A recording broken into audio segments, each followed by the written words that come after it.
Hello दोस्तों। तो कैसे हैं आप लोग? बढ़िया एकदम। तो बहुत बहुत स्वागत है आपका KPMEI में। दोस्तों, आज हम आप लोग के लिए एक और वीडियो यानी force and laws of motion 02 लेकर आ गए हैं, जिसमें हम लोग इनर्शिया के बारे में, inertia of rest, inertia of motion, inertia of direction, first law of motion यानी लॉ ऑफ इनर्शिया और मोमेंटम के बारे में पढ़ेंगे। और हो पाएगा तो 2-3 क्वेश्चंस भी हम लोग कर लेंगे। ठीक है। मैं अनुजपाल आप सभी का एक बार फिर से स्वागत करता हूँ। तो चलिए शुरू करते हैं। दोस्तों, शुरू करने से पहले हम लोग थोड़ा सा क्विक रिवीजन ले लेते हैं, ठीक है, और कुछ थोड़ी बहुत कहानी इसके बारे में जान लेते हैं। जैसे force and laws of motion. तो force and laws of motion किसने दिया था? तो इसको न्यूटन सर ने दिया था। किसने दिया था? न्यूटन सर ने दिया था। कहानी कुछ ऐसी है कि पहले के समय में क्या होता था कि जो है गाड़ी या साधन वगैरह नहीं होते थे, लोग पैदल ही जाते थे। तो ऐसा ही कुछ हुआ था, ठीक है। न्यूटन सर कहीं से आ रहे थे या कहीं जा रहे थे, तो रास्ते में क्या हुआ, थक गए और एक पेड़ के नीचे बैठ के आराम करने लगे, रेस्ट करने लगे, ठीक है। तो क्या हुआ कि उस समय उनके सर पर या उनके बगल में, ठीक है, मतलब सेब गिरा, ठीक है। तो उन्होंने उस पर सोचा कि मतलब सेब ऊपर से नीचे ही क्यों गिर रहा है, ठीक है। इस बारे में उन्होंने सोचा और इस पर अध्ययन किया।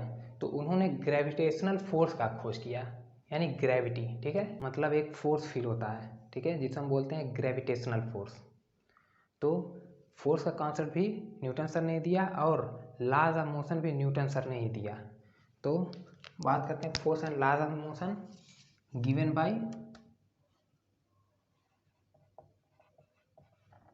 Bye who? Sir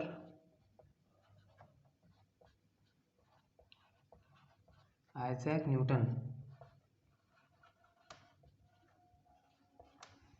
given by sir Isaac Newton, ठीक है। अब हम लोगों ने जो पिछले वीडियो में पढ़ रखा है उसका क्विक रिवीजन कर लेते हैं। तो हम लोगों ने क्या क्या पढ़ रखा है? तो हमने फोर्स के बारे में पहले पढ़ा। फोर्स क्या होता है? तो फोर्स वह एक एक्सटर्नल काज होता है, ठीक, जो किसी ऑब्जेक्ट को, किसी वस्तु के पोजीशन को बदलने का प्रयत्न करता है या पोजीशन को बदल सकता है। तो हम क्या बोल सकते हैं? Force is an external cause which can change और try to change the position of an object. हमने इसको पढ़ रखा था। या जनरली हम बोल सकते हैं द पुश और pull of an object is known as force. मतलब कि किसी भी ऑब्जेक्ट को धक्का देना या किसी ऑब्जेक्ट को अपने तरफ खींचना ही फोर्स कहलाता है, ऐसे भी हम बोल सकते हैं, ठीक है। और हमने क्या पढ़ रखा था? तो हमने पढ़ा था रिजल्टेंट फोर्स के बारे में। रिजल्टेंट फोर्स क्या होता है? The total effective force acting on a body known as resultant force. Effective force कैसे निकालते हैं? तो जितने भी फोर्स बॉडी पे या ऑब्जेक्ट पे लग रहे होते हैं, अप्लाई हो रहे होते हैं, उनका हम सम करते हैं, ठीक है। उसका भी एक सिस्टमेटिक वे होता है जो हमने पिछले वीडियो में बताया था, ठीक है। जैसे मान लीजिए यहाँ पे कोई ऑब्जेक्ट है इस तरह, इसे मान लेते हैं 3-4 फोर्स लग रहे हैं, ठीक है, F1, F2, F3 and F4।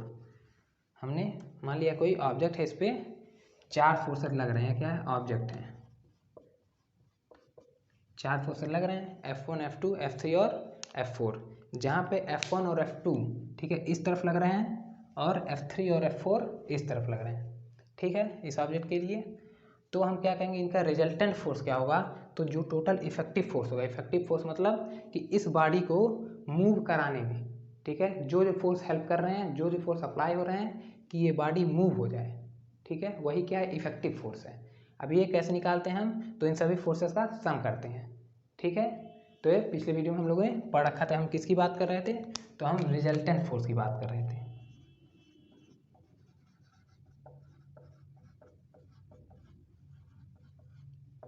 Resultant force मतलब effective force acting on a body.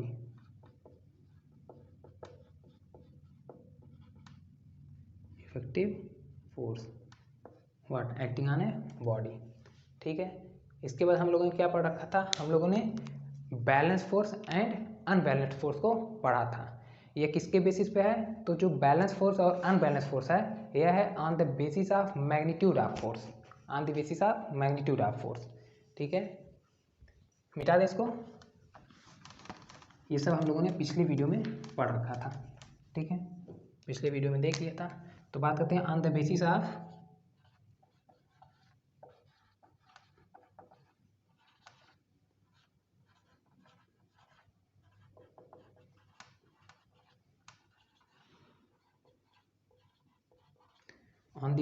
Magnitude of force. तो ये कितने प्रकार के होते हैं? दो प्रकार के, balanced force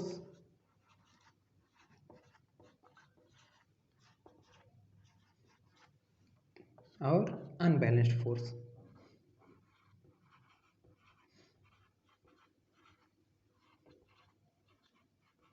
balanced force and unbalanced force. Balanced force क्या होता है? बैलेंस्ड फोर्स मतलब होता है कि जो रिजल्टेंट फोर्स है, ठीक है, किसी बॉडी पर जो रिजल्टेंट फोर्स लग रहा है वो क्या है? जीरो है। अगर किसी बॉडी पे रिजल्टेंट फोर्स जीरो हो जा रहा है तो हम कहेंगे उस कंडीशन में जो फोर्स बॉडी पे लग रहे हो क्या है? बैलेंस्ड फोर्स है। अब रिजल्टेंट कैसे जीरो होगा? तो जैसे मान लीजिए यह कोई बॉडी है, ठीक है, इस पर दो फोर्सेस लग रहे हैं, F1 एंड F2, ठीक है। हमने दो ही फोर्स लिया, और भी लग सकते हैं, दो से ज़्यादा फोर्सेस लग सकते हैं, दो फोर्स लग रहे हैं। अब हमने इसका क्या निकाला? रिजल्टेंट निकाला, मतलब इन दोनों फोर्सेस का सम किया, ठीक है, F1 प्लस F2। अगर यह दोनों का सम यानी रिजल्टेंट F मतलब F रिजल्टेंट फोर्स अगर क्या आ जा रहा है? जीरो आ जा रहा है इन दोनों को सम करने पर, तो क्या है? इस बॉडी पे जो फोर्स लग रहा है वो है बैलेंस फोर्स। और अगर यही रिजल्टेंट फोर्स जीरो नहीं आ रहा है तो हम क्या कहेंगे कि जो फोर्स बॉडी पे लग रहा है वो क्या है? अनबैलेंस फोर्स है, अनबैलेंस्ड फोर्स है, ठीक है। तो बैलेंस फोर्स क्या होगा? बैलेंस्ड फोर्स के कंडीशन में जो रिजल्टेंट फोर्स होगा, रिजल्टेंट फोर्स क्या हो जाएगा? Zero,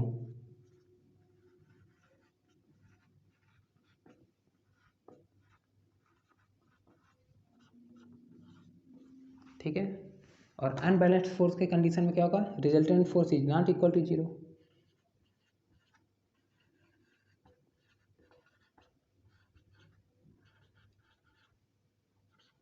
is not equal to what? Zero. तो इसको हम लोगों ने पढ़ लिया था। इसके बाद हमने क्या बात किया था? क्लासिफिकेशन ऑफ फोर्सेस का। अब यहाँ से आता है क्या? Classification of force. Classification of force हमने कितने टाइप्स का देखा था, कितने प्रकार के हो सकते हैं? तो चलिए बात करते हैं क्लासिफिकेशन ऑफ फोर्स, ठीक है। ये सब हम लोगों ने पढ़ लिया था।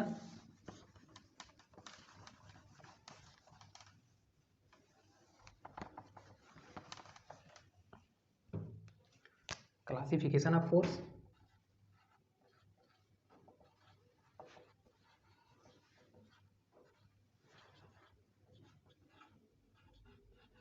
ये भी दो होते हैं, कांटेक्ट फोर्स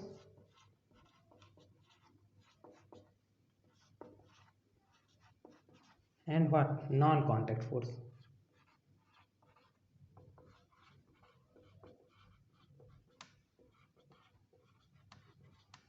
ठीक है। कांटेक्ट फोर्स क्या होता है?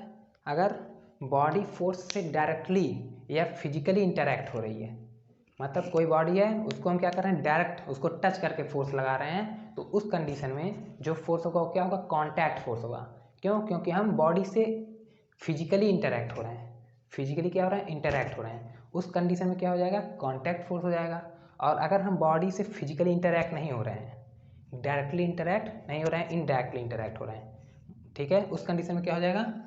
नॉन कांटेक्ट फोर्स, मतलब बॉडी के हम कांटेक्ट में नहीं है, जो फोर्स है बॉडी के कांटेक्ट में नहीं है। इसका एग्जांपल क्या हो जाएगा? तो अगर हम बात करें पहले कांटेक्ट फोर्स के एग्जांपल की, तो डिस्प्लेसिंग ऑफ चेयर, ठीक है, डिस्प्लेसिंग ऑफ चेयर हो जाएगा, डिस्प्लेसिंग ऑफ कार हो जाएगा, ठीक है। या और क्या हो सकता है इसमें? फ्रिक्शन फोर्स, घर्षण, ठीक है, ये सब क्या हो जाएंगे? Contact force. तो इसके हम एग्जांपल लिख देते हैं, एग्जाम्पल, ठीक है। डिस्प्लेसिंग ऑफ चेयर और कार, कुछ भी ले सकते हैं, कोई भी ऑब्जेक्ट है, डिस्प्लेसिंग ऑफ व्हाट? कार या चेयर या कोई भी ऑब्जेक्ट, ठीक है। और फोर्स ऑफ फ्रिक्शन या फ्रिक्शन फोर्स,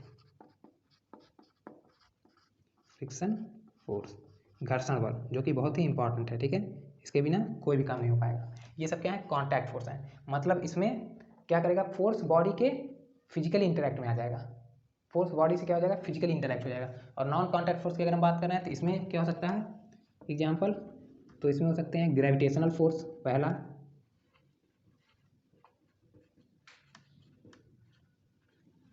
ग्रेविटेशनल फोर्स, और क्या हो सकता है इलेक्ट्रोमैग्नेटिक फोर्स, इलेक्ट्रोमैग्नेटिक फोर्स या मैग्नेटिक फोर्स, इसको हम जनरली क्या बोल सकते हैं, मैग्नेटिक फोर्स। ठीक है, इसको मैग्नेटिक फोर्स कर लेते हैं, यूनिवर्सल फोर्स हो जाएगा। ठीक है, मैग्नेटिक फोर्स, मैग्नेटिक फोर्स। और क्या हो सकता है तीसरा हो सकता है electrostatic force, electrostatic force.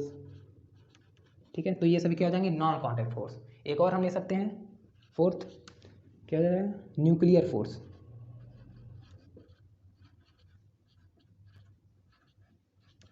Nuclear force, ये सभी क्या है, नॉन कॉन्टैक्ट फोर्स है। ठीक है, मतलब फोर्स क्या रहेगा, इनमें बॉडी से डायरेक्टली इंटरैक्ट या फिजिकली इंटरैक्ट नहीं रहेगा। ठीक है, तो gravitational force, magnetic force, electrostatic force and nuclear force, ये सभी क्या है, नॉन कॉन्टैक्ट फोर्स। ये चारों क्या है, यूनिवर्सल फोर्सेस हैं। ठीक है, जिसमें ग्रेविटेशनल फोर्स क्या है, वीकेस्ट फोर्स है, मतलब इससे सबसे ज़्यादा वीकेस्ट है, वीकेस्ट फोर्स।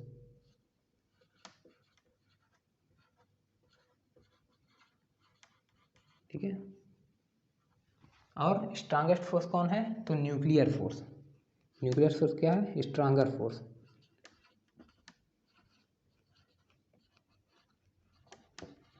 ये सब हम लोग को किस में पढ़ना है, तो क्लास 10th में ग्रेविटेशनल फोर्स और इलेक्ट्रोस्टैटिक फोर्स, ये सब किस में पढ़ना है, क्लास 10th में। और बाकी ये चारों सभी मतलब क्लास 11th में हम लोग डिटेल में पढ़ेंगे। क्लास 10th में जो फर्स्ट चैप्टर है फिजिक्स का, ठीक है, क्या है, इलेक्ट्रिसिटी। इलेक्ट्रिसिटी है फर्स्ट चैप्टर क्लास 10th का, उसमें हम लोग ग्रेविटेशनल फोर्स के बारे में पढ़ेंगे और थोड़ा बहुत क्या आ जाएगा, इलेक्ट्रोस्टैटिक, मतलब थोड़ा बहुत सबके बारे में पढ़ेंगे। उसके बाद क्लास 12th में है electric charges and field. Electric charges and field class 12th में फर्स्ट चैप्टर फिजिक्स का है, उसमें हम लोग इस सभी के बारे में देखेंगे। ठीक है, तो न्यूक्लियर फोर्स क्या होते हैं, इसमें भी दो होते हैं, strong nuclear force and weak nuclear force. अब बात करते हैं इस चारों के बारे में। तो जो ग्रेविटेशनल फोर्स होता है, ग्रेविटेशनल फोर्स, यह यूनिवर्स में किसी भी दो मास के बीच में लगता है, किसी दो मास के बीच में। ठीक है, इस यूनिवर्स में किसी दो मास के बीच में, किसी दो बॉडी के बीच में क्या लग रहा है, ग्रेविटेशनल फोर्स लग रहा है। यह क्या है, वीकेस्ट फोर्स है। उसके बाद है मैग्नेटिक फोर्स। मैग्नेटिक फोर्स क्या होता है, अगर मैग्नेटिक फील्ड में, ठीक है, कोई चार्ज है, वो जो फोर्स एक्सपीरियंस करता है उसको मैग्नेटिक फोर्स बोलते हैं। ये सब पढ़ेंगे हम लोग क्लास 10th में। ठीक है, उसके बाद इलेक्ट्रोस्टैटिक फोर्स है। इलेक्ट्रोस्टैटिक फोर्स किसी दो चार्ज के बीच में लगता है। अब ये चार्ज क्या होता है, ठीक है, तो ये सब क्लास 10th में पढ़ना है, बस नाम सुन लीजिए। उसके बाद है न्यूक्लियर फोर्स। तो न्यूक्लियर फोर्स क्या होता है, न्यूक्लियस होता है, केमिस्ट्री में आप लोग पढ़े होंगे एटम के बारे में। एटम के अंदर क्या होता है, न्यूक्लियस होता है जो पॉजिटिवली चार्ज होता है, मतलब उसमें प्रोटॉन एंड न्यूट्रॉन होते हैं। तो जो फोर्स प्रोटॉन एंड न्यूट्रॉन के बीच में लगता है वो क्या होता है, न्यूक्लियर फोर्स होता है। ठीक है, तो इसमें भी दो होते हैं, strong nuclear force and weak nuclear force. ठीक, यहाँ तक बात समझ में आ गई। तो ये सब हम लोगों ने डिस्कस कर लिया था। अब आज हम बात करते हैं इनर्शिया का। ठीक है, किसका बात करते हैं, इनर्शिया का। मिटा दे इसको।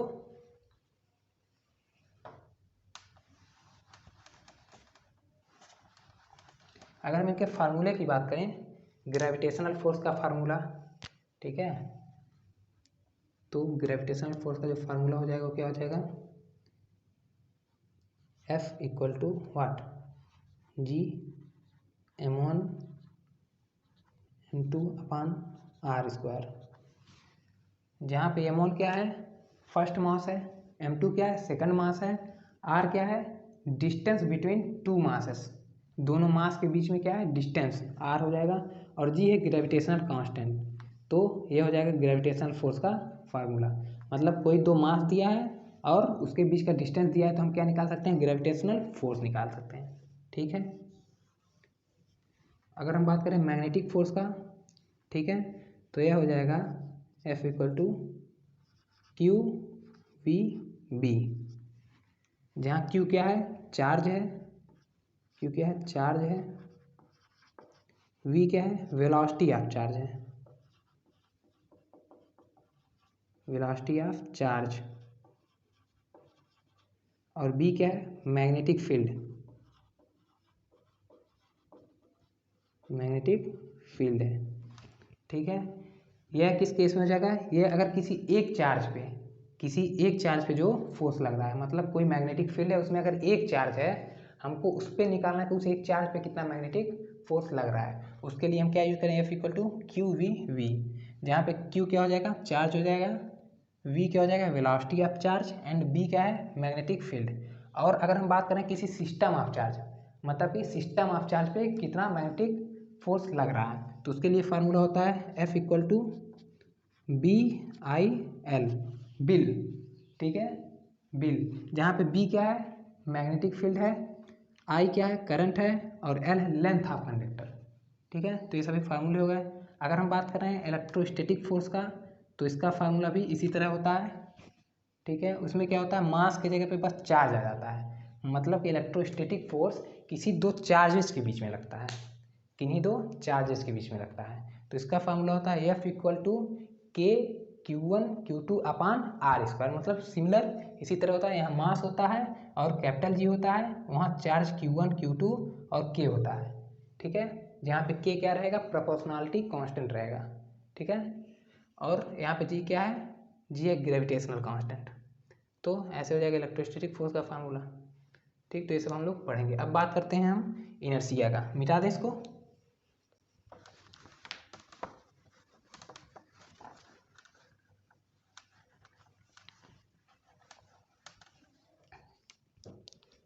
इनर्शिया,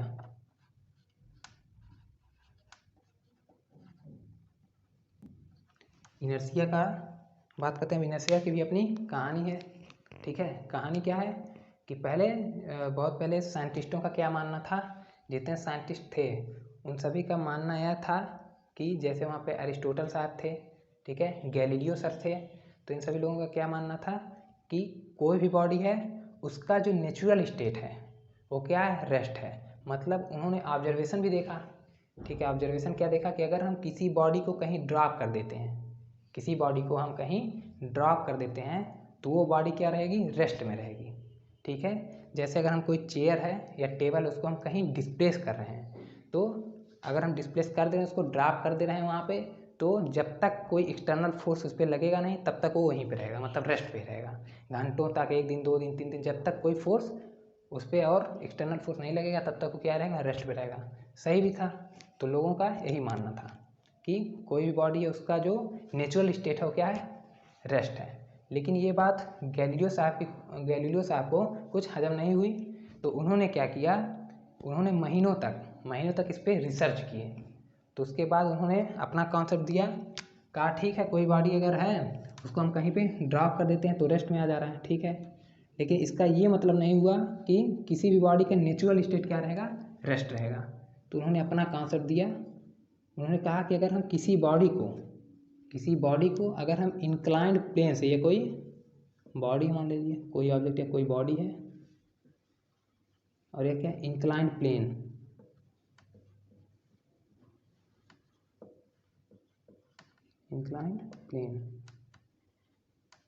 ठीक है। इन्होंने कहा कि अगर हम किसी बॉडी को इंक्लाइंड प्लेन पर ड्रॉप कर देते हैं तो क्या रहेगा, तो यह बॉडी रेस्ट में नहीं रहेगी, यह बॉडी क्या करेगी, तुरंत मोशन में आ जाएगी। ठीक है, अगर किसी बॉडी को हम इंक्लाइंड प्लेन पे ड्रॉप करते हैं तो उस समय क्या हो जाएगा, वो बॉडी मोशन में आ जाएगा, तुरंत यहाँ से सरकने लगेगा नीचे की तरफ। ठीक है, तो इस तरह से कॉन्सेप्ट दिया उन्होंने, इस पर कई रिसर्च भी किए, तो कोई इसका सटीक आंसर दे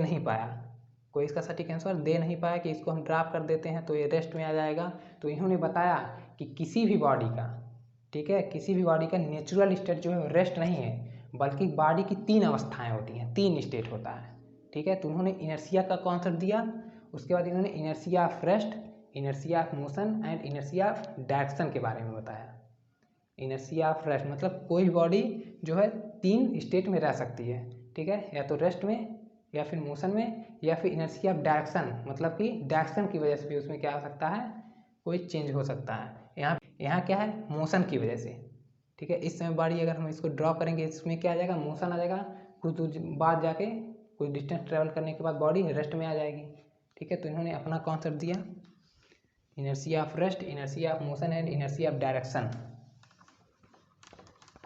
तो बात करते हैं इनर्शिया क्या होता है। तो inertia is given by what, given by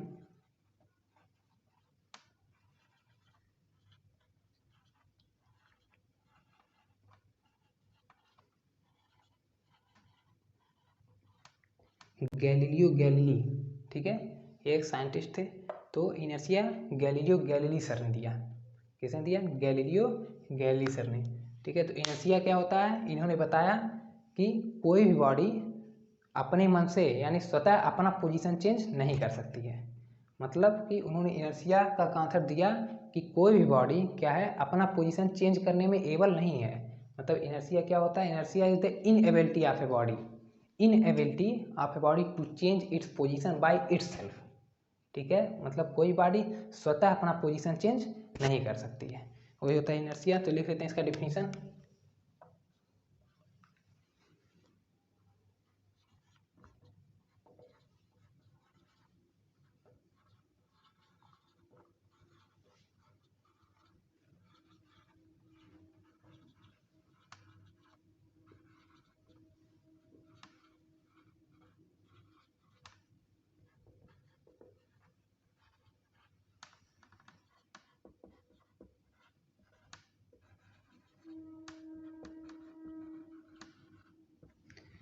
It is the inability of a body to change its position by itself।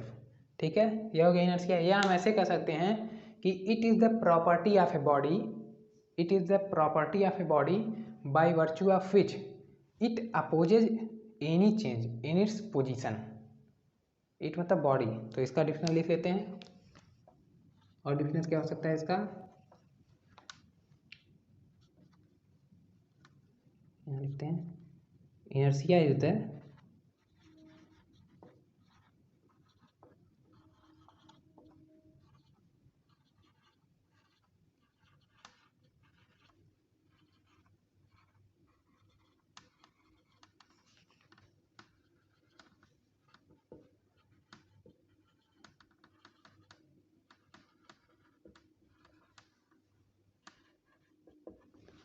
It मतलब बॉडी, इट मतलब what, body, body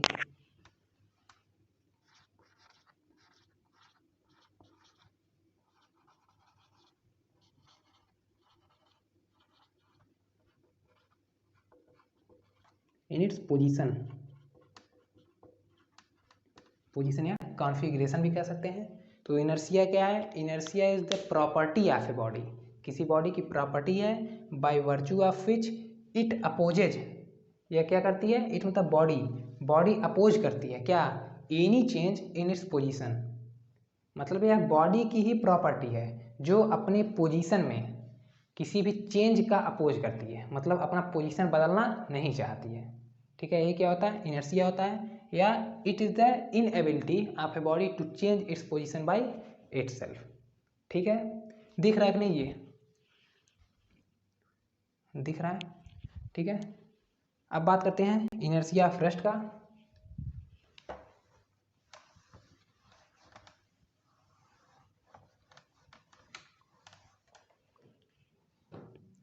inertia of rest, तो यह तीन हो सकता है, inertia of rest, inertia of motion and inertia of direction. तो हम पहला बात करते हैं किसका, इनर्शिया ऑफ रेस्ट का।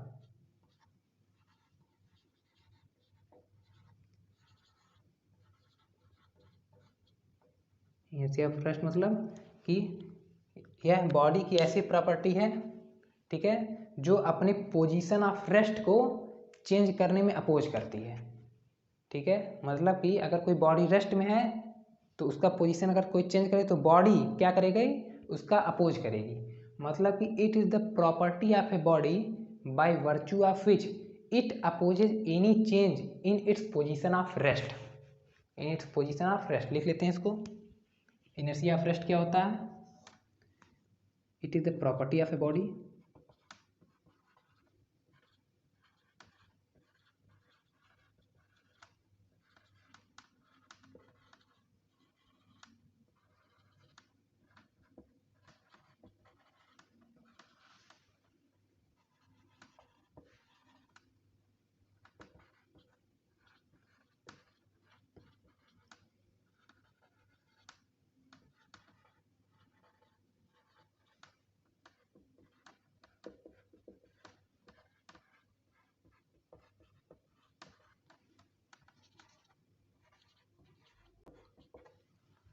It is the property of a body by virtue of which it opposes any change. It मतलब कि बॉडी क्या करती है, अपोज करती है any change in its position of rest, in its position of rest, मतलब कि अपने रेस्ट के पोजीशन में, ठीक है, किसी भी चेंज को क्या कर रही है, अपोज कर रही है। It is the property of a body by virtue of which it opposes any change in its position of rest. क्या हो गया, इनर्शिया ऑफ रेस्ट। अब इसका एग्जाम्पल क्या हो सकता है, तो इसका बहुत सारे एग्जाम्पल हो सकते हैं डेली लाइफ में। जैसे अगर हम बात कर रहे हैं कि अगर हम कोई मान लीजिए पेपर है, ठीक है, पेपर है, उस पर हम कुछ सैंड पार्टिकल्स डाल दे रहे हैं, ठीक है, उस पर स्प्रेड कर दे रहे हैं। उसके बाद हम क्या कर रहे हैं, उस पर अचानक से ऊपर से कुछ हम कोई कंकड़ वगैरह बड़ा कंकड़ गिरा रहे हैं, तो आप देखे होंगे कि पेपर नीचे चला जाता है, लेकिन उस पर जो सैंड पार्टिकल्स हैं वो मतलब बहुत छोटे समय के लिए, बहुत कम समय के लिए क्या रहते हैं, उसी पोजीशन पर रहते हैं, मतलब ऊपर हवा में ही रहते हैं। कागज़ या पेपर नीचे चला जाता है, सैंड पार्टिकल क्या करते हैं, हवा में ही रहते हैं, ठीक है, उसी पोजीशन पर रहते हैं। तो यह किसका एग्जाम्पल हो सकता है, पोजीशन ऑफ या इनर्शिया ऑफ रेस्ट का। और क्या हो सकता है, जैसे आप लोगों के किताबों में दिया रहता है, बुक्स में दिया रहता है कि कोई ग्लास है, उसके ऊपर हम पतला सा एक क्या कर रहे हैं, पेपर ही रख दे रहे हैं, पेपर, और उसके ऊपर एक कॉइन रख दे रहे हैं, ठीक है, उसके ऊपर हम क्या कर रहे हैं, कॉइन रख दे रहे हैं। अब हम पेपर को तेज़ी से अगर हम खींचते हैं, पेपर को हम अगर तेज़ी से खींचते हैं तो कॉइन क्या होता है, उसी पोजीशन पर रहता है, और पेपर चला आता है, कॉइन ग्लास में गिर जाता है। किताब में, बुक्स में दिया है, ठीक है, उसको समझ सकते हैं आप लोग कि मतलब पेपर को खींचने के बाद भी जो कॉइन रहता है उसी पोजीशन पर रहता है।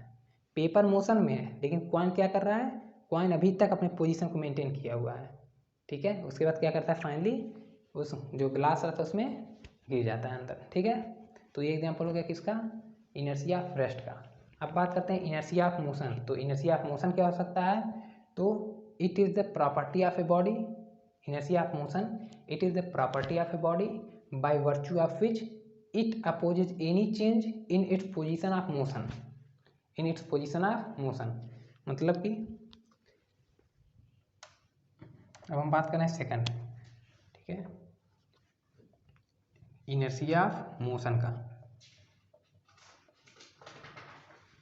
तो क्या हो जाएगा, it is a property of a body by virtue of which it opposes any change in its position of motion.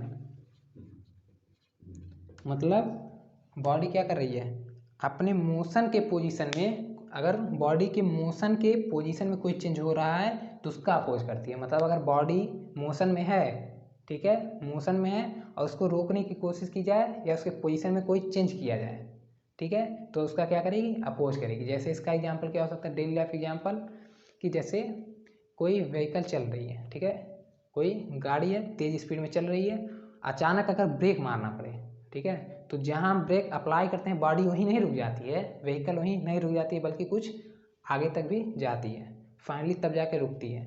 तो ब्रेक जहाँ हम अप्लाई करते हैं, ठीक है, ब्रेक जहाँ हम लगाते हैं, और ब्रेक लगाने के बाद बॉडी या व्हीकल जहाँ पे जाकर रुकती है, उस डिस्टेंस को हम बोलते हैं स्टॉपिंग डिस्टेंस। क्या बोलते हैं, stopping distance.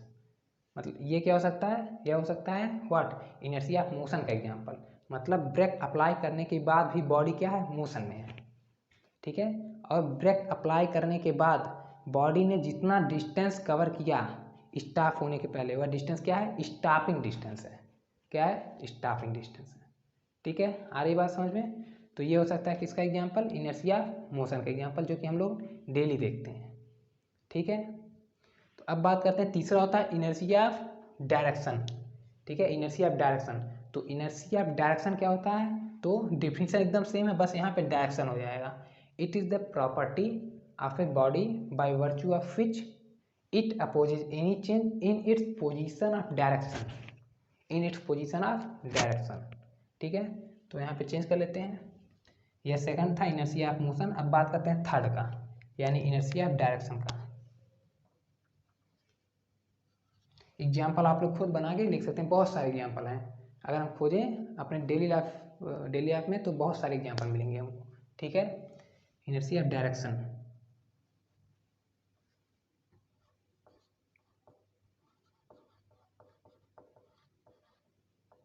Inertia of direction, तो इसका डिफिनेशन वही रहेगा, it is a property of a body by virtue of which it opposes any change in its position of direction. ठीक है, इसका भी एग्जाम्पल हो सकता है। इसका एग्जाम्पल क्या हो सकता है, इसका भी बहुत सारे एग्जाम्पल हैं। जैसे अगर हम बस में ट्रेवल कर रहे हैं, ठीक है, और बस क्या कर रही है, स्पीड में चल रही है, अचानक टर्न आ जाए, अचानक क्या आ जाए, टर्न आ जाए, और जब बस मुड़ती है सडनली, तो जितने भी पैसेंजर बैठे रहते हैं, हम लोग बैठे रहते हैं, हम लोग क्या होते हैं, जिस डायरेक्शन में बस टर्न होती है उसके अपोजिट डायरेक्शन में हमारी बॉडी जाती है। ठीक है, मतलब बॉडी क्या कर रही है, अभी तक मोशन में है। ठीक है, किस डायरेक्शन में, जिस डायरेक्शन में इनिशियली बस चल रही थी। लेकिन जब बस टर्न लेती है तो बस तो टर्न ले रही है, लेकिन हमारी बॉडी अभी भी क्या है, उसी डायरेक्शन में है, अभी भी उसी डायरेक्शन में है। बात समझ में आ रही है। ठीक है, ये हम लोग फील कर चुके हैं। तो अब किसका एग्जाम्पल है, इनर्शिया ऑफ डायरेक्शन का है। और क्या हम एग्जाम्पल ले सकते हैं, और हम एक और एग्जाम्पल ले सकते हैं इसका। जैसे मान लीजिए कि हमने क्या किया, रस्सी ले लिया, एक कोई थ्रेड ले लिया, थ्रेड में हमने कोई ऑब्जेक्ट बांध दिया। ठीक है, कोई हमने बड़ा सा थ्रेड ले लिया, उसमें कोई ऑब्जेक्ट को हमने बांध दिया और उसको हम क्या कर रहे हैं, इस तरह नचा रहे हैं, जैसे बचपन में बच्चे खेलते हैं। ठीक है, तो हम ऐसे नचा रहे हैं। मान लीजिए कोई हमने इस तरह से थ्रेड है, यहाँ पे हमने कोई ऑब्जेक्ट को बांध रखा है इस तरह। मान लीजिए कोई ऑब्जेक्ट है और यह थ्रेड है। ठीक है, यहाँ पे हम पकड़े हैं ऐसे और इसको नचा रहे हैं इस तरह मोशन में। ठीक है, इसको हम इस तरह से मोशन में नचा रहे हैं। ठीक है, आ रही बात समझ में। अगर ये थ्रेड मान लीजिए इस तरह मोशन में, ठीक है, आराम से, ठीक, थ्रेड अपना क्या करें, थ्रेड नचा रहे हैं, ये ऑब्जेक्ट घूम रहा है, अच्छा है, मज़ा आ रहा है। ठीक है, अब हम क्या कर रहे हैं, थ्रेड अगर यहाँ पे कहीं किसी पॉइंट पे टूट जा रही है, मान लीजिए इस पॉइंट पे, पॉइंट पी इसको मान लेते हैं, यहाँ पे थ्रेड टूट जा रहा है। ठीक है, तो आप लोग बताएंगे, ठीक है, आप लोग बताएंगे सोच के कि अगर यहाँ पे पॉइंट पी पे ऑब्जेक्ट टूट जा रहा है, थ्रेड यहाँ से टूट जा रहा है, तो ये ऑब्जेक्ट किधर को जाएगा। ठीक है, तो इसका हम ऑप्शन बना देते हैं, ये जिस डायरेक्शन में, यानी जिस पाथ में इनिशियली मूव कर रही थी, यानी सर्कुलर पाथ पे, इसी डायरेक्शन पे जाएगा। ठीक, या यहाँ जाएगा, ठीक है, सीधे, या फिर यहीं टूट के गिर जाएगा नीचे। ठीक है, जहाँ टूटा वहीं से नीचे गिर जाएगा। तो आप लोग बताइए इसमें कौन सा ऑप्शन सही है। ठीक है, यहीं से नीचे गिर गया, ये कौन सा सही है। ठीक है, सोचिए इसको, क्या यह उसी पाथ पे जाएगा, यानी सर्कुलर पाथ पे ही जाएगा, कि यहाँ से जहाँ टूटा थ्रेड वहीं से नीचे गिर जाएगा, या फिर वहाँ से स्ट्रेट पाथ को फॉलो करेगा।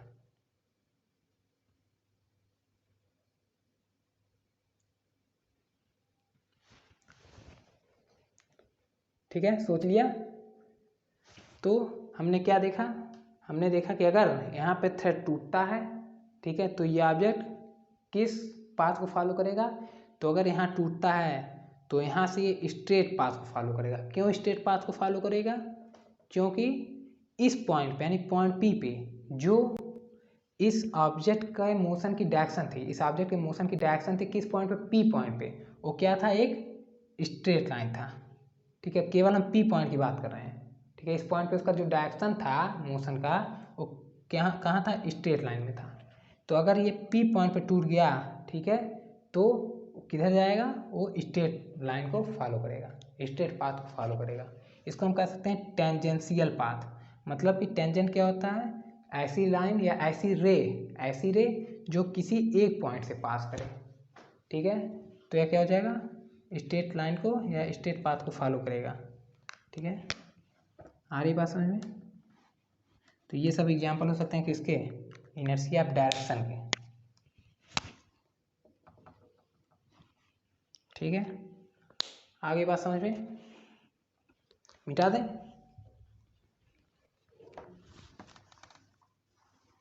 तो इनर्शिया का कॉन्सेप्ट किसके द्वारा दिया गया था, तो इनर्शिया का कॉन्सेप्ट सर गैलीलियो गैलीली के द्वारा दिया गया था। और लॉ ऑफ मोशन किसके द्वारा दिया गया था, तो यह सर आइजैक न्यूटन सर के द्वारा दिया गया था, आइजैक न्यूटन सर के द्वारा। ठीक है, इसीलिए हम लॉज ऑफ मोशन को क्या बोलते हैं, Newton's law of motion, Newton's law of motion इसको बोलते हैं। ठीक है, और फोर्स का भी कॉन्सेप्ट इन्होंने ही दिया था। ठीक है, ग्रेविटेशनल फोर्स की खोज की थी इन्होंने।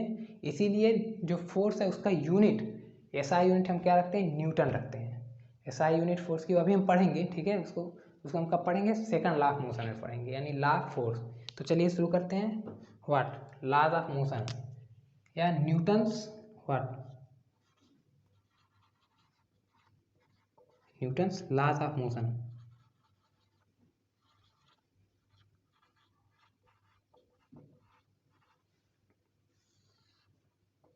न्यूटन्स लॉज ऑफ मोशन, इसमें 3 लॉ है।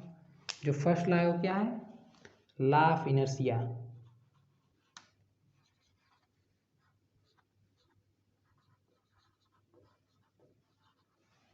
लॉ ऑफ इनर्शिया इसको क्या बोलते हैं, फर्स्ट लॉ।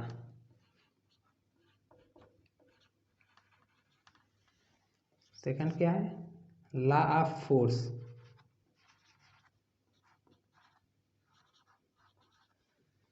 ये क्या है, सेकंड लॉ। इसी को हम बोलते हैं रियल लॉ। रियल लॉ क्यों बोलते हैं, क्योंकि फोर्स का कॉन्सेप्ट इसी में आया। और इस चैप्टर क्या है, force and laws of motion. ठीक है, फोर्स भी क्या है, बहुत बड़ा टॉपिक है। और जो फोर्स आया वो कहाँ से आया, तो सेकंड लॉ ऑफ मोशन से आया, यानी न्यूटन सर ने ही दिया इसको। ठीक है, सेकंड लॉ ऑफ मोशन, इसको हम बोलते हैं क्या है, law of force. Second law of motion क्या बोलते हैं, लॉ ऑफ फोर्स। तो यहाँ से फोर्स का कॉन्सेप्ट है, इसीलिए इसको हम बोलते हैं रियल लॉ। क्या बोलते हैं इसको हम, रियल लॉ। ठीक है, कई बार हमारे स्कूल में एग्जाम में क्या पूछ देता है, ऑप्शन दे देगा 1 नंबर के क्वेश्चन में और बोल देगा इनमें से कौन से रियल लॉ है। ठीक है, कौन सा रियल लॉ है इसमें से, तो कई तीनों लॉ दे देगा। ठीक है, और नन दे देगा, एक ऑप्शन चौथा नन बना देगा और पूछेगा कि इसमें से कौन सा रियल लॉ है, तो क्या हो जाएगा, लॉ ऑफ फोर्स। ठीक है, इसको बोलते हैं हम second law of motion, second law. ठीक है, और थर्ड क्या है,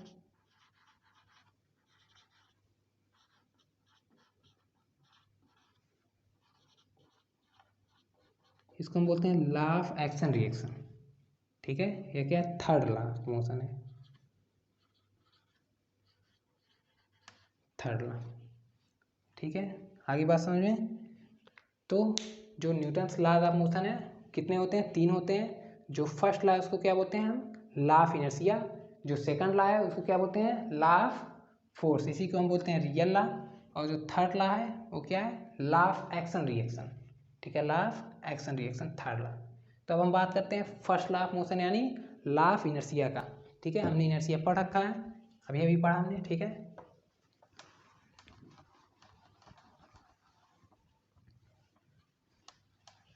तो हमने इनर्शिया समझ लिया था। इनर्शिया क्या होता है, इनर्शिया बॉडी की प्रॉपर्टी होती है, ठीक, जो अपने पोजीशन में किसी भी चेंज का अपोज करती है, जो अपने पोजीशन में किसी भी चेंज का अपोज करती है, विरोध करती है। ठीक है, तो जो लॉ ऑफ इनर्शिया हो जाएगा, क्या हो जाएगा, अगर कोई बॉडी, लॉ ऑफ इनर्शिया क्या कहता है, यानी फर्स्ट लॉ क्या क्या कहता है कि अगर कोई बॉडी मोशन में है, अगर कोई वस्तु गति में है, ठीक है, तो वह तब तक मोशन में रहेगी, ठीक है, जब तक कोई उस पर एक्सटर्नल फोर्स नहीं लग रहा है। या अगर कोई बॉडी रेस्ट में है तो वह तब तक रेस्ट में रहेगी जब तक कोई उसको हिला नहीं रहा है या कोई उसको मोशन में नहीं ला रहा, कोई एक्सटर्नल फोर्स उस पर अप्लाई नहीं हो रहा है। ठीक है, तो इसको हम, इसी बात को हम लिखते हैं यहाँ पे। लॉ ऑफ इनर्शिया क्या होता है, तो when any body, what law of inertia क्या कहता है, क्या बताता है, व्हेन एनी बॉडी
ठीक है। तो लॉ ऑफ इनर्शिया का जो स्टेटमेंट है वो क्या है कि when any body is at rest it remains at rest and when any body is in motion it continues in motion in a straight line with constant speed until any external force मतलब unbalanced force, ठीक है, external force मतलब unbalanced force is applied on it. What when any body is at rest, ठीक है, it remains at rest मतलब कोई body अगर rest में तो रेस्ट में ही रहेगा। और अगर when any body is in motion, ठीक है, इट कंटिन्यूज या कंटिन्यूअस इन मोशन, ठीक है, it continuous in motion in a straight line, ठीक है। अगर कोई बॉडी मोशन में है तो यह कंटिन्यूअस किस में रहेगा, मोशन में रहेगा, एक स्ट्रेट लाइन में, ठीक है। और उसका जो स्पीड होगा कैसा होगा, कांस्टेंट होगा, विथ कांस्टेंट स्पीड, ठीक है। मतलब कि क्या कर रही है लॉ ऑफ इनर्शिया, क्या कहता है कि इसका स्टेटमेंट क्या है, when any body is at rest, कोई बॉडी अगर रेस्ट में है तो वह रेस्ट में ही रहेगा, और अगर कोई बॉडी मोशन में है तो वह लगातार मोशन में ही रहेगा स्ट्रेट लाइन में, ठीक है, और कांस्टेंट स्पीड से, अनटिल कब तक रहेगा कि जब तक एनी एक्सटर्नल फोर्स या unbalance force is applied on it, मतलब कि जब तक कोई उस पर अनबैलेंस फोर्स नहीं लगता है तब तक कोई बॉडी रेस्ट में है तो रेस्ट में रहेगा, और अगर मोशन में है तो लगातार मोशन में ही रहेगा, ठीक है। ये क्या कहता है लॉ ऑफ इनर्शिया। तो इसका स्टेटमेंट है when any body is at rest it remains at rest, ठीक है, and when any body is in motion it continuous in motion in a straight line with constant speed until any external force or unbalanced force is applied on it मतलब body, ठीक है। तो बहुत simple सा statement है, ठीक है, इसको आप लोगों ने समझ लिया। तो इसीलिए हमने इनर्शिया के बारे में पढ़ा। तो फर्स्ट लॉ क्या है, लॉ ऑफ इनर्शिया, ठीक है, लॉ ऑफ इनर्शिया। आ रही बात समझ में। अब हम बात करते हैं, अच्छा जो फर्स्ट लॉ ऑफ मोशन है, फर्स्ट लॉ ऑफ मोशन इसमें क्या रहता है, तो मिटा देना इसको। अगर हम बात करें फर्स्ट लॉ ऑफ मोशन का, यानी कि लॉ ऑफ इनर्शिया का,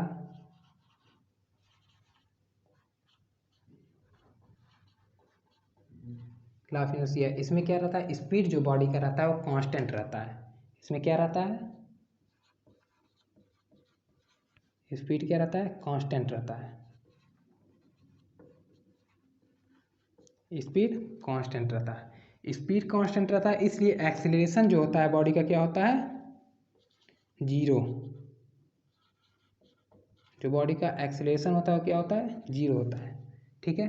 कैसे जीरो होता है, तो हमने एक्सीलरेशन का फॉर्मूला पढ़ रखा है, what A equal to V minus U upon T. अगर बॉडी का स्पीड या वेलोसिटी क्या है, मतलब स्पीड अगर कांस्टेंट है, कांस्टेंट मतलब कि वी भी सेम रहेगा और यू भी क्या रहेगा, सेम रहेगा, कांस्टेंट है, ठीक है, मतलब वी इक्वल टू यू। तो वी अगर यू के बराबर क्या आ जाएगा, एक्सीलरेशन जीरो हो जाएगा। आ रही नहीं बात समझ में, ठीक है। इसलिए एक्सीलरेशन क्या होता है, इसमें जीरो होता है, ठीक है। अब बात करते हैं मोमेंटम का। किसका बात करते हैं अब, मोमेंटम का।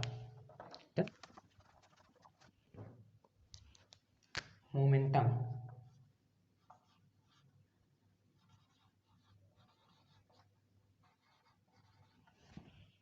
अच्छा मोमेंटम से पहले हम थोड़ा सा किसका बात करते हैं, इनर्शिया की, इनर्शिया के बारे में थोड़ा सा बात करते हैं, ठीक है, जो कि हमको पहले ही पढ़ लेना चाहिए था जब हमने इनर्शिया पढ़ा, लेकिन कोई बात नहीं, ठीक है, यहीं देख लेते हैं, ठीक है। इसको जो हम पढ़ने जा रहे हैं इसको हमको इनर्शिया के बाद ही पढ़ना था, क्योंकि इनर्शिया का ही टॉपिक है ये।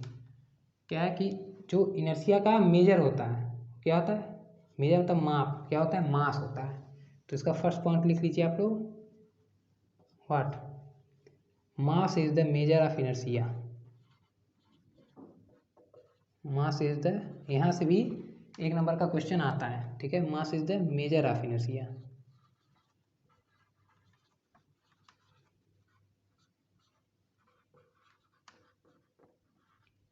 मास is the measure of inertia, मतलब कि इनर्शिया का जो मेजर हो मास कैसे हो सकता है। तो अगर हम बात करते हैं, ठीक है, कि मान लीजिए कोई बॉडी है, मान लेते हैं यहाँ पे कोई ट्रक है, क्या है, ट्रक है, ये क्या है, ट्रक है, ठीक, ट्रक। और कोई यहाँ पे क्या है, ई रिक्शा मान लेते हैं। क्या मान लेते हैं, ई रिक्शा। ठीक है, ये क्या है, ई रिक्शा है। ठीक है, तो अगर हम बात करते हैं ट्रक है और ई रिक्शा है, इसको ई रिक्शा है।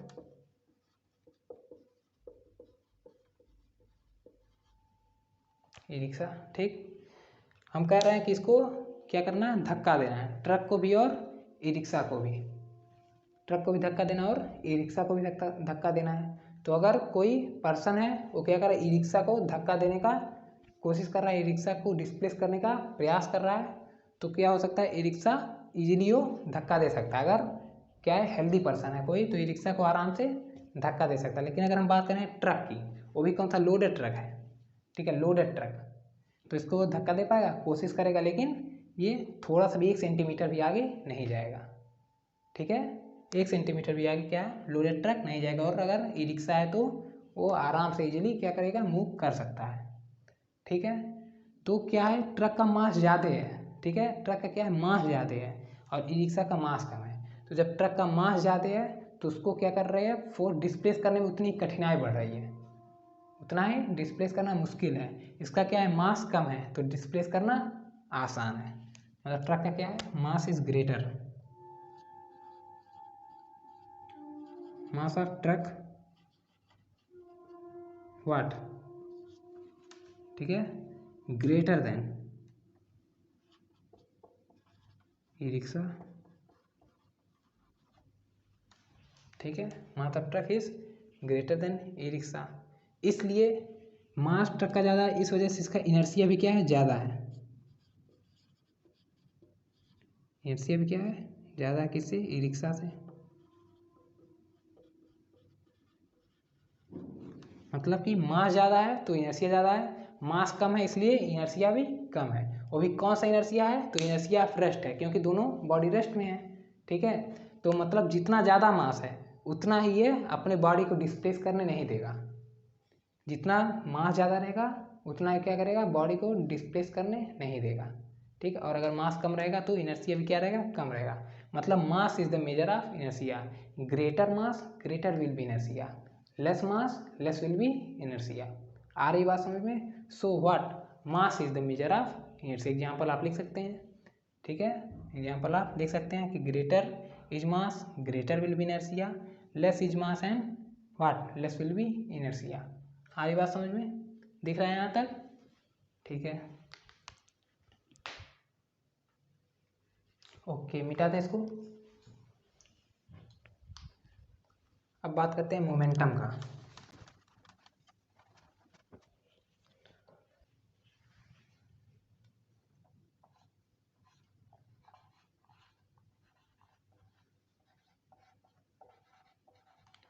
मोमेंटम, मोमेंटम मतलब अगर हम हिंदी में बात करें इसका तो हो जाएगा संवेग, संवेग। ठीक है, हिंदी में क्यों लिखते हैं, क्योंकि हिंदी से डिफिनीशन और क्लियर समझ में आता है। ठीक है, तो सम मतलब क्या होता है, सम मतलब होता है साथ में। ठीक है, साथ में, किसके साथ में, तो बॉडी के साथ में। किसके साथ में, बॉडी के साथ में। ठीक है, अगर साथ में कोई है तो कोई बॉडी होगी। और वेग मतलब होता है what, velocity.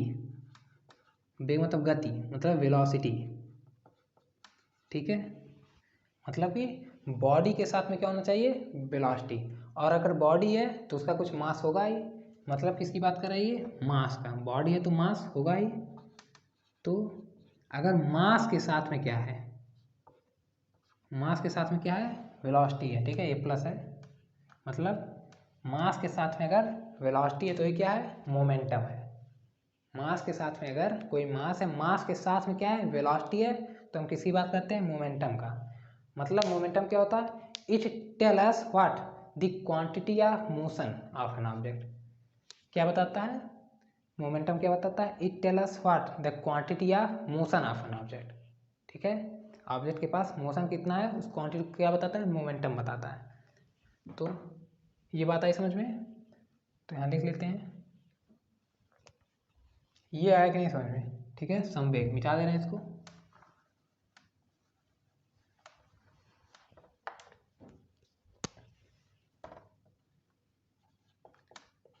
It tell us what?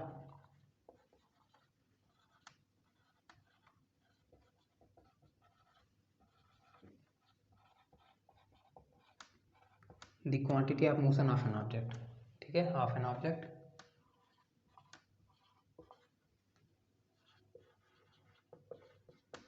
Of an object या body, it tell us the quantity of motion of body, ठीक है, मतलब बॉडी है और उसके साथ क्या है, वेलोसिटी है, और ये हमको क्या बताता है, मोमेंटम बताता है, ठीक है। तो ये देखा गया कि मोमेंटम को किससे डिनोट करते हैं, तो इससे, इसको पी से डिनोट करते हैं, स्मॉल पी, ठीक है, स्मॉल पी से ही डिनोट करते हैं किसको, मोमेंटम को। तो यह पाया गया, it is found that what,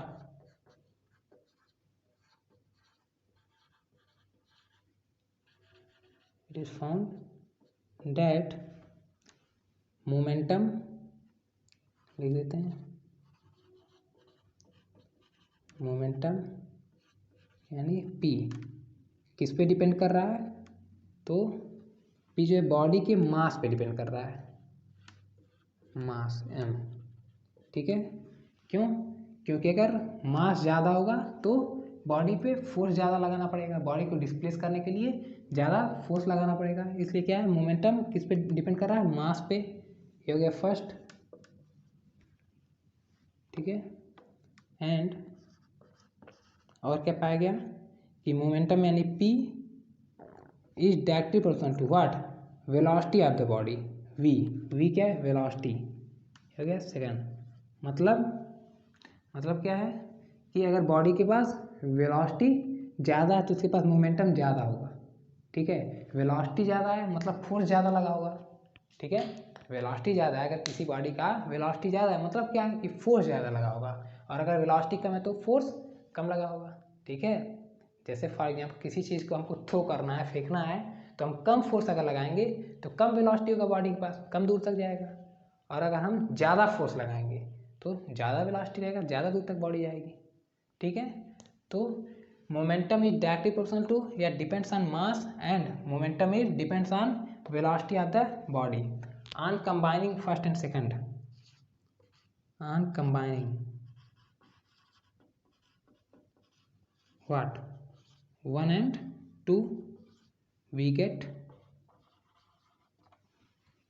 हमने कंबाइन करके क्या पाया, मोमेंटम यानी P is directly proportional to mass and what, velocity.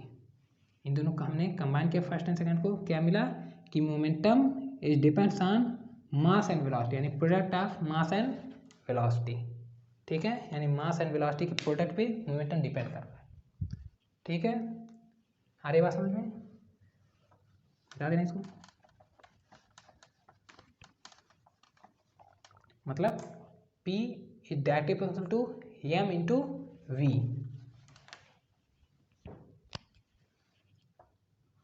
P is directly proportional to m into what, we.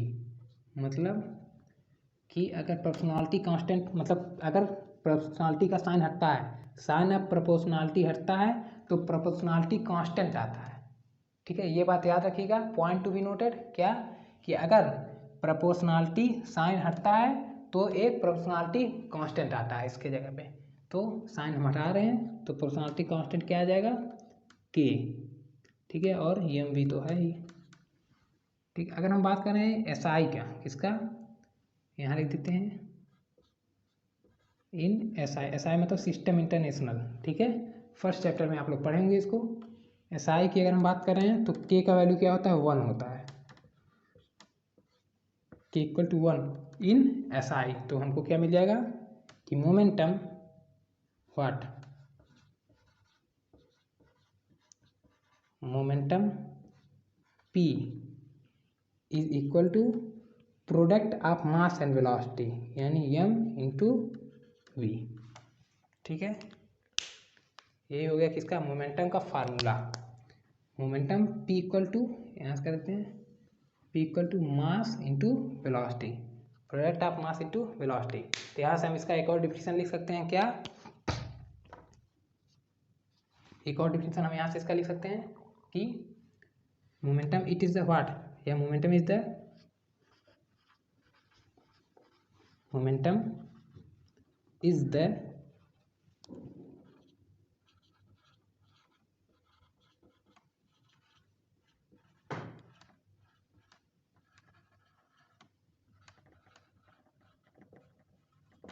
Momentum is the product of mass and velocity. ठीक है, मास और velocity का क्या है, प्रोडक्ट है। ये हमको कहाँ से मिला, तो हमको इसके फार्मूले से मिला। ठीक है, अगर हम बात करें यूनिट ऑफ मोमेंटम, यानी इसका यूनिट, पहले हम इसका क्या बात करते हैं, फार्मूला हो गया या फार्मूला, अब हम इसका यूनिट की बात करते हैं, unit of P. Unit of P, तो यूनिट क्या हो जाएगा, मास इंटू वेलोसिटी। तो मास की यूनिट क्या होती है, मास की यूनिट होती है केजी यानी किलोग्राम, और वेलोसिटी की यूनिट क्या होती है, मीटर पर सेकंड। ठीक है, तो हो जाएगा मीटर पर सेकंड, यानी केजी मीटर पर सेकंड हो गया किसका यूनिट, मोमेंटम का यूनिट हो गया। ठीक है, केजी मीटर पर सेकंड। आ रही बात समझ में। अब हम बात करते हैं इसके क्वांटिटी की, कौन सी क्वांटिटी है। क्वांटिटी की अगर हम बात करते हैं तो मोमेंटम वेक्टर क्वांटिटी है। ठीक है, वेक्टर क्वांटिटी है। आ रही बात समझ में, मोमेंटम वेक्टर क्वांटिटी है। ठीक है, अगर हम इसका वेक्टर फॉर्म की बात करें, मोमेंटम के वेक्टर फॉर्म की, मिटा दे इसको, चलिए मिटा देते हैं। तो हमने क्या सीखा, मोमेंटम का जो फॉर्मूला होता है product of mass and velocity, यानी m इंटू वी। यहाँ से हो गया momentum is the product of mass and velocity. Momentum का जो यूनिट होता है केजी मीटर पर सेकंड, इसके फार्मूले से आया। और इसकी जो क्वांटिटी होती है वो क्या होती है, वेक्टर क्वांटिटी होती है। ठीक है, अब बात करते हैं वेक्टर फॉर्म क्या होगा इसका, vector form of momentum. Vector form what of momentum,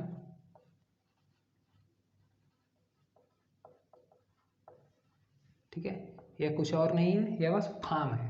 उसके फार्मूले को लिखने का एक तरीका, एक फॉर्म है, उसको हम क्या बोलते हैं, वेक्टर फॉर्म। कुछ है नहीं इसमें, बहुत ही सिंपल है। तो हो जाएगा P equal to what, m into v. ठीक है, ये हो गया इसका क्या, vector form, vector form of momentum. ठीक है, मतलब इसके ऊपर एरो आ जाएगा। ठीक है, पी के ऊपर एरो, और वेलोसिटी भी क्या है, वेक्टर क्वांटिटी, इसके ऊपर एरो। जो क्वांटिटी वेक्टर क्वांटिटी रहेगी उसके वेक्टर फॉर्म में उस क्वांटिटी के ऊपर एरो आ जाएगा, यही होता है वेक्टर का साइन। ठीक है, तो हो गया इसका वेक्टर फॉर्म, यानी p equal to m v. ठीक है, आ रही है यहाँ तक बात समझ में। अब अगर टाइम बचा देख लेते हैं टाइम कितना हुआ, तो कुछ क्वेश्चन भी हम लोग कर लेते हैं। टाइम तो ज़्यादा हो गया। ठीक है, इसलिए हम क्वेश्चन नेक्स्ट वीडियो में लेकर आएंगे। एक क्वेश्चन देख लीजिए, इस पर सिंपल सा 2 नंबर में आ सकता है, क्वेश्चन 1। ठीक है, इसी मोमेंटम के फॉर्मूले पे आ सकता है क्वेश्चन कि या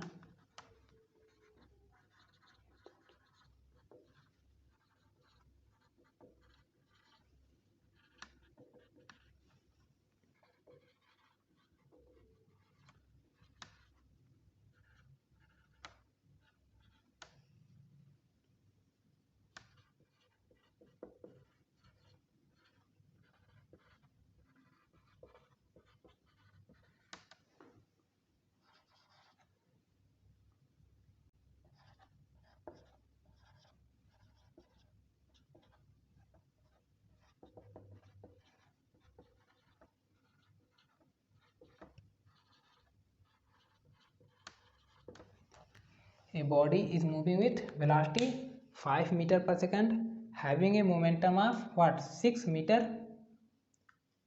kg metre per second, find the mass of body. मतलब कि बॉडी का क्या दे दिया है, वेलोसिटी दे दिया है, और उसके पास क्या है, मोमेंटम दे दिया है। मतलब मोमेंटम और वेलोसिटी दे दिया है, उस बॉडी का मास पूछा कि बताइए बॉडी का मास क्या होगा, तो उसको फाइंड करना है। तो चलिए ट्राई करिए, इसको बहुत ही सिंपल है, सीधे फार्मूले पे है। ठीक है,